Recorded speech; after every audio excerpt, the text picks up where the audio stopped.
y'all doing? My name is Tracy Walker. I'm sitting here with my Director of Operations, Coach Troy Winggerter. I have some questions that I would like to ask you. Um,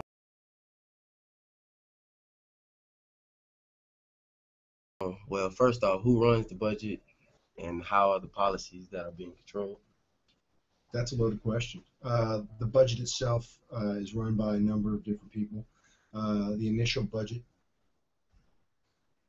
is determined by the initial budget is determined by Coach Hud. In the end, he wants to know what does he want to do. Okay, then we take that budget and the costs that are associated with everything from home games to away games and travel and all that stuff, and we compile all those numbers, give them to Mr. Farmer, and Mr. Farmer decides whether those numbers fit into our budget. If they fit into our budget, then that is submitted over to Dr. Savoie, who makes a decision from there in his office, and Jerry Lukovon's office make a decision on whether or not we can spend what is being what we're trying to spend. You know, Okay. there are a lot of constraints that make sure that we stay within how much money we're allowed to spend, and honestly how much money we have to spend. So, Okay. So how often is the budget changed? every year.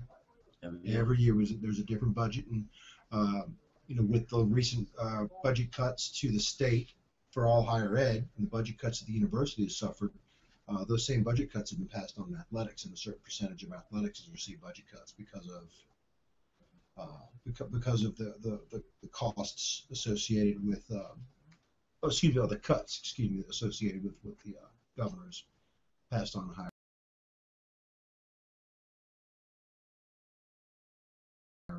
Okay, so who would you say has access to the budget?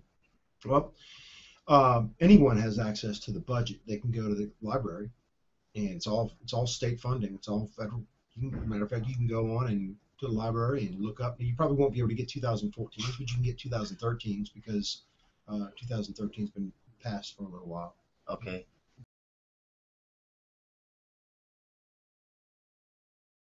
When I say, I should rephrase the question then. When I say who has access, I mean as far as in just you, is it? You mean as far as what's spent? Or, as in just who can go in and out and just. I do. Mr. Farmer does. Coach Hud does. Ms. Monique, who is Mr. Farmer's business manager, she does. Okay. In fact, I would say daily that Ms. Monique is the person that sees. She keeps the actual ledger of what's being spent and what's coming in. Okay. That's Monique Gardwell.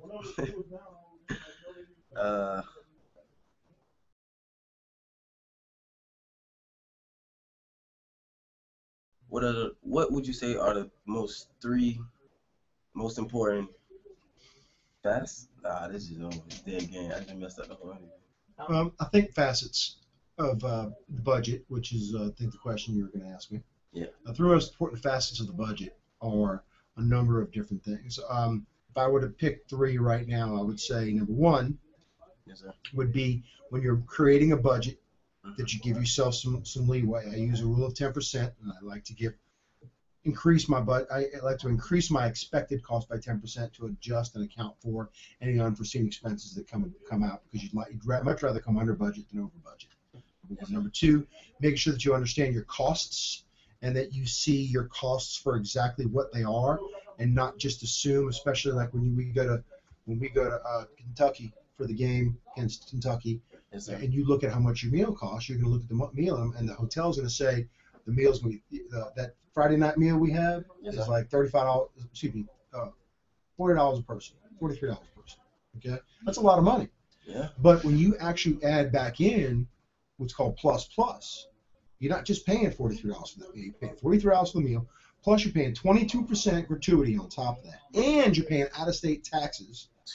So you figure you're paying about 12% taxes, you're paying about 5% in their hotel luxury tax, and then you're also on top of that paying 22%. Now you're increasing the cost of that meal from $40-something to almost $70 per person on that meal. So those are things that you have to be aware of to make sure that you know what kind of costs you're incurring, the hidden costs that are out there. And then the last thing in terms of budget is don't allow your vision to be vision of what direction you want to go into your program, the vision of what you think needs to happen for you to have success, be impaired by not having the budget to be able to handle that. A lot of things, especially when it comes to soliciting help from boosters, can be done to make sure that the things that you need get covered. Now, maybe not always the things that you want, but the things that you need to cover. All right, Coach, you just taught me a lot of things that I did not know about our program. Wow. It's the least I can do that.